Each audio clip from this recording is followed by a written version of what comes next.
Okay, we're back. All right, I was just in the first lesson folder there. That kind of freaked me out. Like, where'd all my lessons go? Okay, so because I have to kind of know how many segments we've done so far. So anyway, we've got the C in the E box, the C in the G box here. No note sharing, and then on top we have the A box. See the A shape? So right there. So that's caged, but we're looking down here. I've got enough of the fretboard that we just went up that fretboard in fifths this way. So it'd be starting with the C box. Okay, and we're not going to go to the A box because we're not going to do note sharing. We're going to do like here. Now, why is there a note in between? Here's the G box, the G string shape, 6/7 root, the C string shape, 3/4/5. Why is there a note in between there? I thought I said they were borderline neighbors. And the reason why that is because the G box, let's look at our situation here. The G box actually contains this Lone Wolf 7. Okay, and the pattern goes over there, and it's alone there because the next string up gets pulled over by the tuning warp. Okay, so it looks like it's kind of just a loose tooth sticking out there, like I have, but it's not loose really. But so it sticks out. So what we got is the C string shape defined down here. So these are the string shape. This is an S1C, but it's also the defining string shape, top or bottom. And these guys are great because you'll have your S2L, S3L, S5L, or S4Ls, S4, but you'll have one string shape, and those S1S string shapes are always on the top or the bottom. So in the E, you got it on the bottom. So if we want to play an E shape here, an E shape diatonic scale. These are for diatonics. Diatonic means all the notes in the scale. So we'd start with a 7 root 2, and my guitar that's up here, because that's the E shape, 7 root 2, which is actually B, C, D in the key of C. We don't get to that B until we go to the next shape up. The fifth of the E shape is an augmented fifth to the C shape, okay, because we have the circle here. All right, this is the cage circle. We could use the cage circle to do this. It's just every other letter in the cage circle. So now this is the cage string pair circle. And as you know, cage goes C-A-G-E-D. When we're going up in string shapes, we're going in fifths. So we're starting on the E string shape here. We're going to go clockwise, because remember, C, skip A, the fifth of C is G. A, skip G, the fifth of A is E. G, skip E, the fifth of G is D. And E, skip D, we're going to call the fifth of E ain't B. It's C, because the circle, just to make it fit into the circle. You know, it's like fudging, but it works. It's just the way it works. That's not the subject of this lesson.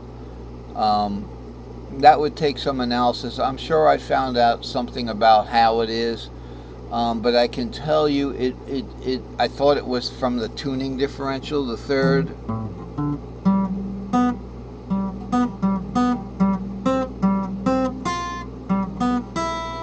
But it isn't, because the same thing exists in violin, which has no tuning third.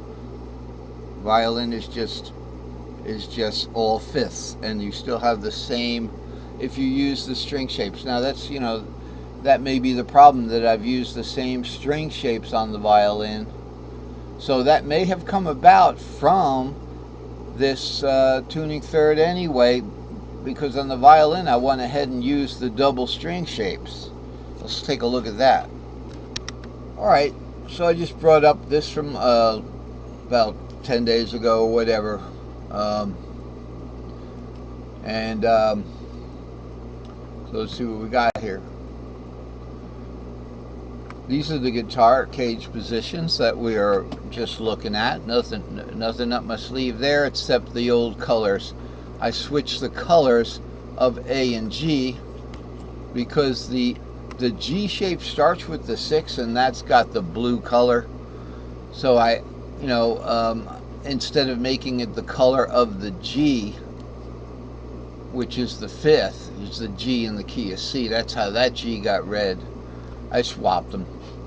But anyway, that's our familiar guitar cage positions. Now these are cello. No, I know I misspelled cello. Cello. I can't afford one now, even though they offered me $9 off. I still can't fork out the money because I haven't been working, taking care of my parents, and we're really happy about my mom and dad are getting back together.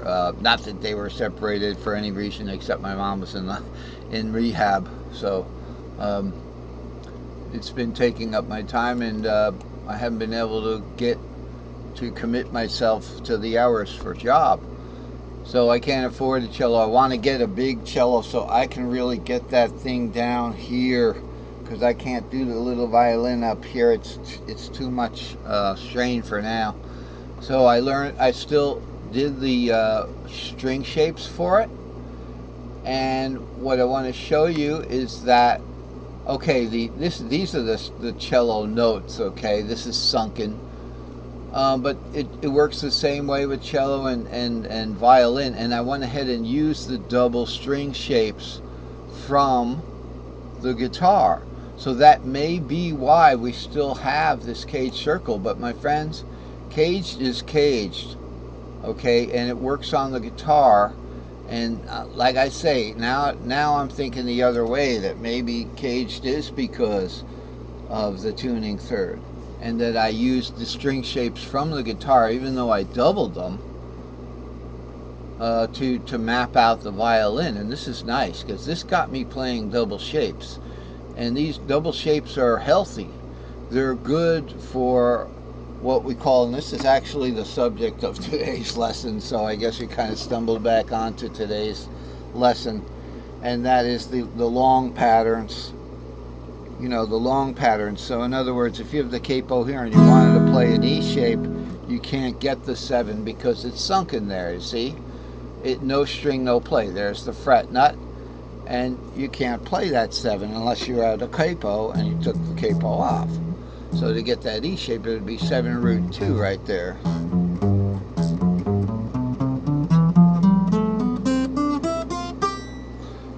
Alright, but in the key of E, we can't do that, so we have to play a different pattern. And that's how the double shapes have helped us there. Okay, because if we look at, just somewhere along the line, and I can do this with the guitar fretboard too. The problem is this is in 5th, so I don't want to fall for that. It's just, it got me playing differently. It got me playing longer patterns, and I got used to, I wasn't so afraid of 7 root 2 3 4. That's a violin string shape, 7 root 2 3 4. It's actually in a full E and D string shape. It's right here. So I talked about that last week. The 7 root 2 3 4. That is a S1 ED string shape, and with a violin, everything else is just a brick wall.